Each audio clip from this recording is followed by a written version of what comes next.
Good evening बच्चों।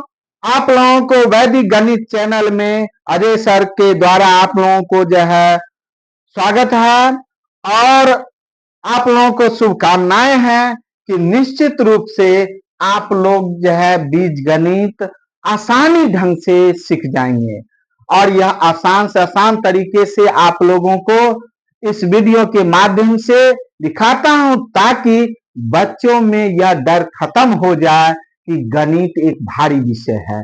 बच्चों उसी में अलजेब्रा में हम आज जो है असमान चरों के गुणा के बारे में बताएंगे।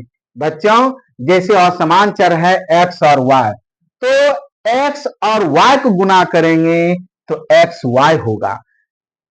ए गुने बी, ए और बी को गुणा करेंगे तो ए बी होगा।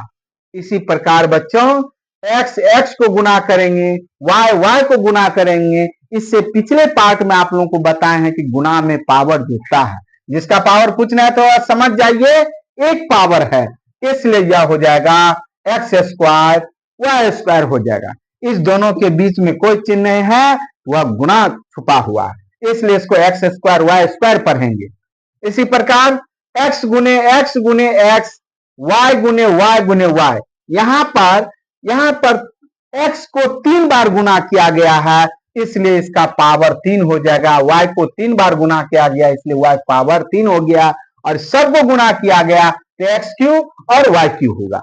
इसी प्रकार बच्चों 2x गुने 3x गुने 4y गुने 2y, इसको हम गुना करें तो सबसे पहले हम अंक को गुना कर लेंगे। 2 3 4 2 गुना कर लिए तो यह 48 हो गया और x x को गुना किए तो x स्क्वायर हो गया, y y को गुना किए तो y स्क्वायर हो गया।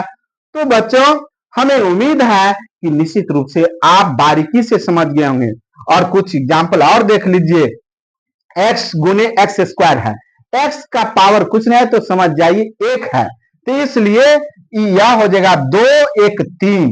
इसी प्रकार y का पावर कुछ नहीं है तो समझ जाइए 1 है, तो 1 और यह y गुने वाई स्क्वायर मतलब y का पावर 3 हो गया, इसलिए x पावर 3 और y पावर 3 हुआ।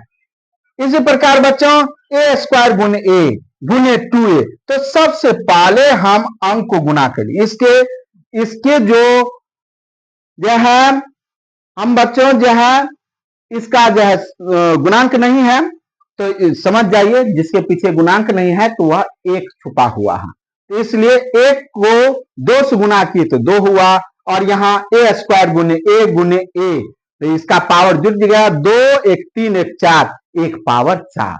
तो बच्चों हमें उम्मीद है कि आप लोग निश्चित रूप से समझ गए होंगे।